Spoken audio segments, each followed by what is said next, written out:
My baby child is so different than the other two because I was so tired. By the time I got around to her, I was beat down. I was tired. And I let her do whatever she wanted to. And I've heard old women say 4, 5, and 6 raise themselves. I bet they do. I bet they do. Because I've let her do whatever she wanted to.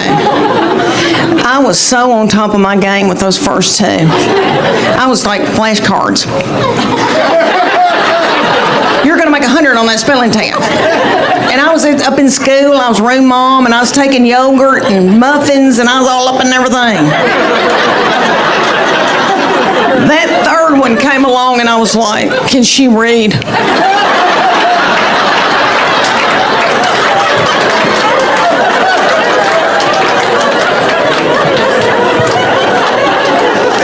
Tell y'all that my people are down in Middle Tennessee. I told y'all farming people, and I was raised old-timey Methodist. And my people are kind of superstitious, and there was like no gambling. You could play rook. There was no alcohol in our house. Never had alcohol until my sister, until we were trying to get her married off. And she married this hoop-de-doo man that owned part of a winery, and so we all started drinking. And my little mama had never had alcohol, and she drank a glass of wine and got out of my car, and she goes, I can't feel my arms. But there was no cussing in my family. They didn't want any ugly language, so I brought that into my marriage, and my husband's people say ugly words. So I said to him, we're not going to have any cussing in this house, and I said to these children, I go, nobody's going to say anything ugly. You can't even say stupid.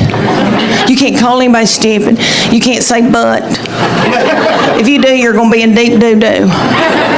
And they listened to me. Those first two did exactly like I told them. Well, that baby came along, and it started out with spell cussing.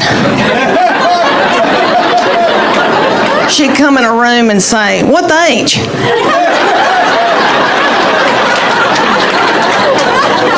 And then it went on to, what's up, mofos?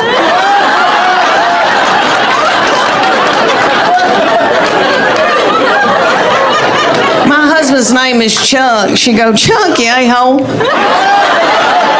And my husband gets so tickled and just gets so, and he'd go, oh my, you nut, you nut. And my oldest two would be like, what? She just said what? I know, we let her do whatever. Oh, all right, y'all.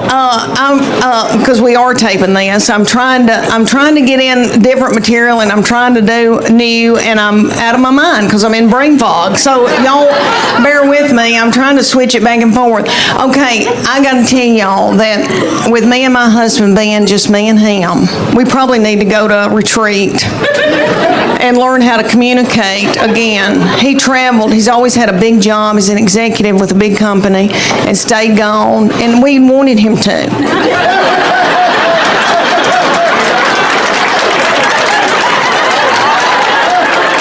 I'd be like, your daddy's coming home. Clean up your room. Clean up your room. Everybody, dude. I mean, we had a ball when he was gone, honey. My husband, smart in math, anal retentive, type A, hunter and a gatherer, you know, can kick a door in. I like that. Very, very introverted, very quiet, but very, very smart. And Interrogatory is a request for specific information. The noun what is usually defined. Is that Alexis? Are we boarding a plane? It sounds like we're boarding a plane. Is something taking off? If it is, we need to all wash our hands. What was I saying? Oh, my husband. Okay. So he has always been like he worked for Burger King when he was 14. They gave him a key. So And he was getting an MBA at UT when I met him, and he's a little bit younger than me, and he'd already been out 4 years, worked, and then went back to get an MBA. I was just finishing up my undergraduate because I'm fun. So it has been a tumultuous, because if y'all saw my purse, y'all be like, her life is out of control. And he is just like that. But anyway, now it's just me and him. And if I could give you young people any advice, I know you hadn't asked me for it, but you need to go on date nights, and you need to nurture that.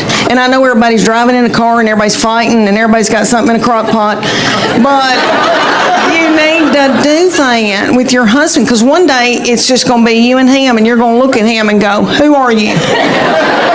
And what do you want from me? So I try to do fun things, and people say to me all the time, they go, do you let your husband travel with you? And I say, no. The main thing is he's got to keep working. We need health insurance, you know? Everybody's getting their eyebrows waxed. We need to keep this going. We want him to work as long as he can.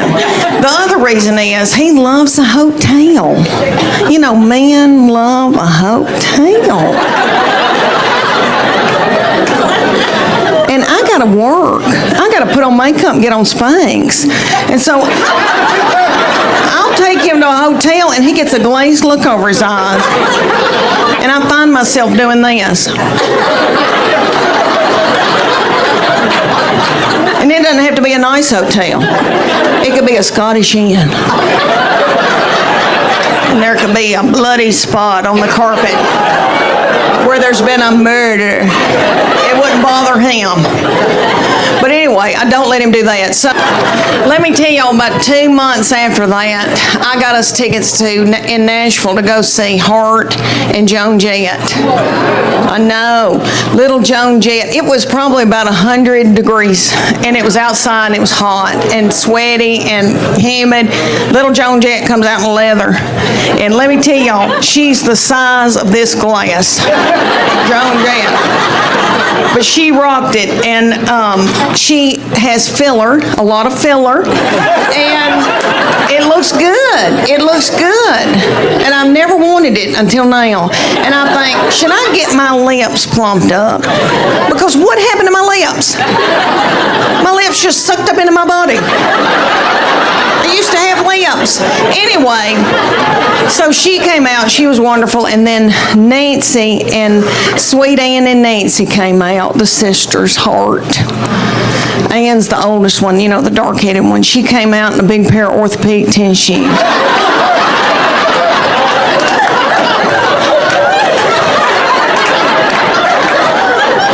That's how she looked. You can tell she was hot and didn't feel good, and she was pissed, and she had on a long sleeve dress, and I get it, I don't want to show my arms either. She had on a long sleeve dress. It was 100 degrees in Nashville at night, humid, sweaty. She had on pantyhose with those big orthopedic, I know, and I thought, what in the world? And then I thought, compression. She's got on compression hose.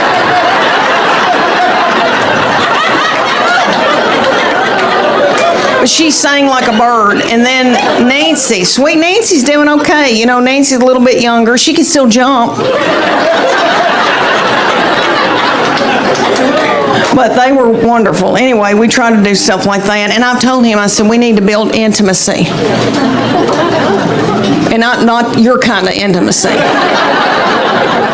Because he, you know, everything just means grabbing my breast. And even if he hasn't spoken to me that day. And I said, I need you to speak to me. And I need you to listen to me. And I need to be able to share with you things. And then the nasty stuff can happen if you listen to me. But he goes, what do you want to tell me? And I said, I got to tell you something's going on with my bladder.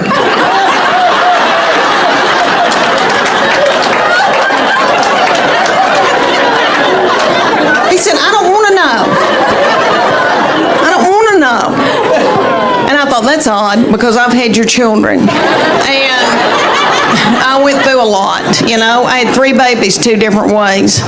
And that first baby was an emergency C-section, and I remember being in the operating room and scared and young, and my husband looked at me, he was sitting there watching it, and he said, "Oh my gosh, they've taken your uterus out and set it on your chest."